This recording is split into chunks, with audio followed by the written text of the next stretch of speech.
what we're putting in right now is going to be a better filter than this, right? You can see that the gaps are a little bit bigger in this one than they are in the new STP one we're going to be installing.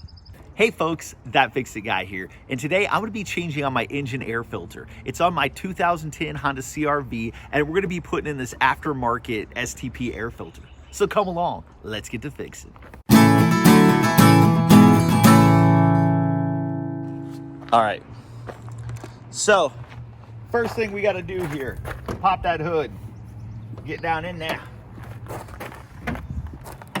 open her on up, get it secure.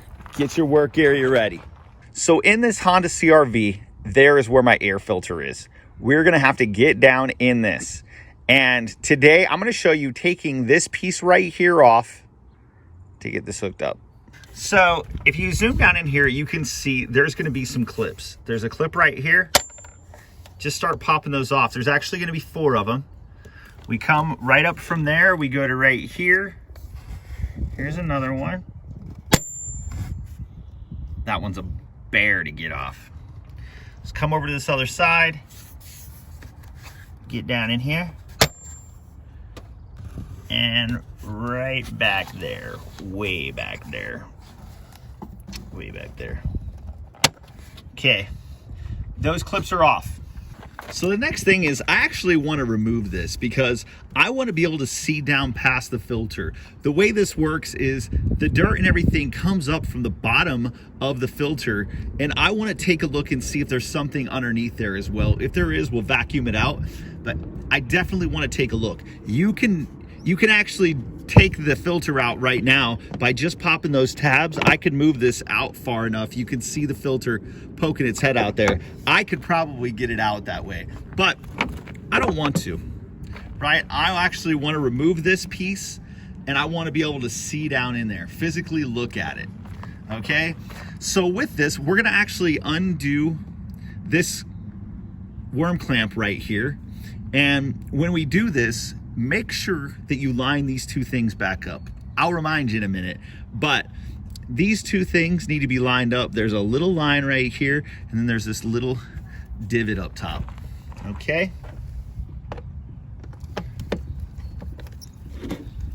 So just get this popped off of here. Doesn't have to be taken off the whole way, it just needs to be loosened. And that will just pop there.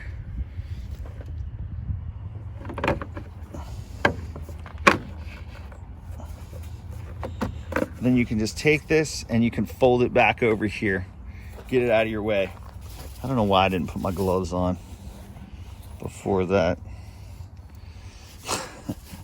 I usually like to have gloves on. That way I just don't get engine grease all over me.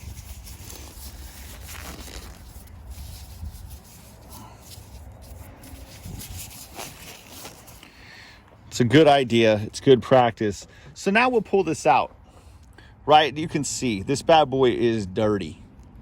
It is good. Definitely not the worst I've seen, but it is pretty dirty, right? It's not as dirty as the one at like the oil change place that they show you. They're like, oh, this is what yours looks like. No, it's not. All right. You change this bad boy once a year as well. Your cabin filter, your engine filter, they both can be changed once a year or about every 12,000 miles. So then let's also just go ahead and take a look down in here. And it actually looks pretty clean, right? It is not bad at all. It doesn't need vacuumed out. Good to go there. So now we can just grab our new air filter. I don't know if this is, no, this is definitely a different model, but it all looks the same, right? I mean, hey, look, if you take this, let's just count them real quick. Let's count the pleats up, because I'm going to assume that both of these are aftermarket. Maybe it's not. Maybe this is the original. 20 on one side. This actually has more pleats. So I'm assuming that this is probably a better filter. What we're putting in right now is going to be a better filter than this, right? you can see that the gaps are a little bit bigger in this one than they are in the new STP one we're going to be installing. So that right there is pretty awesome. So then we just pop this bad boy back in there. It's that easy. It's that easy. Just right like that.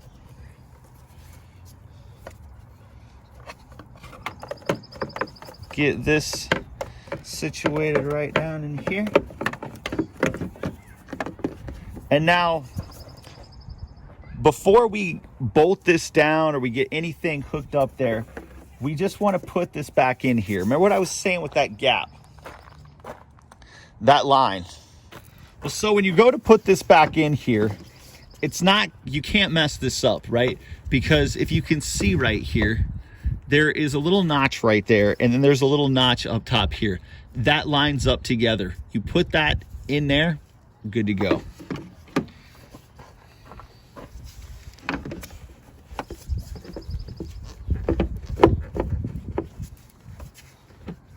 That lines up there. If you guys like the content, please consider subscribing to the channel. We're just trying to help people out, and we love doing that. Really, it's just fun and exciting, and I'm hoping people are learning something.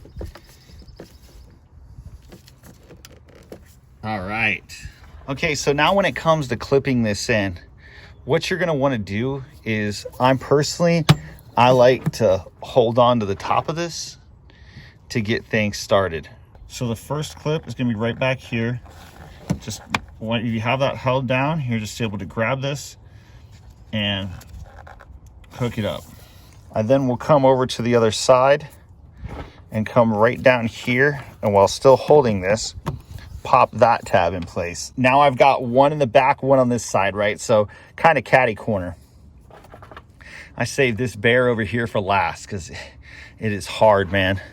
For some reason, I don't know if it's like that on everybody's, but that particular one, it's hard.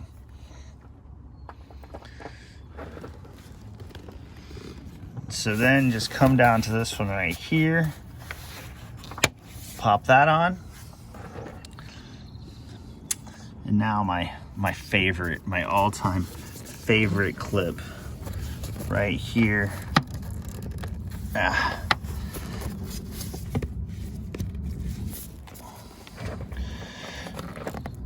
Yeah.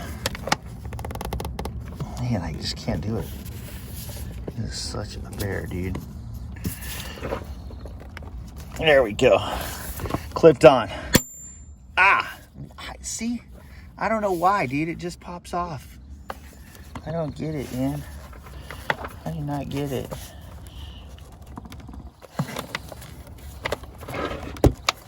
There we go. No. It is not. Every other one is staying clipped in. And that one, I can get it on, and then it just pops off. Such a bummer. Well, I guess that's what it is.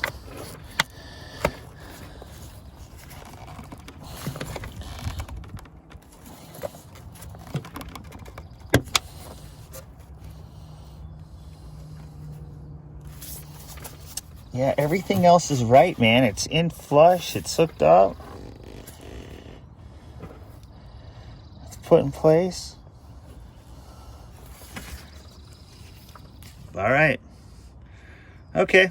Well, now it's staying, finally. We'll see if it pops out. And then that's it. Everything is put back in place. Everything's good. It's all snug. We're good to rock and roll. But while you're under your hood, right, do yourself a favor and look at a couple things, right? Check your battery out. How does it look? Do you see any corrosion? I see light corrosion there. Look at your brake fluid right here, right? What's that looking like?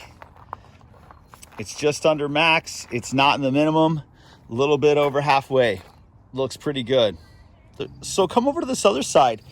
Check your windshield washer fluid, right? These things are particularly a little weird. They got a dipstick, but it's actually setting up pretty good. We're good to go there. And then, of course, you can check your oil, right? Orange little setup right here.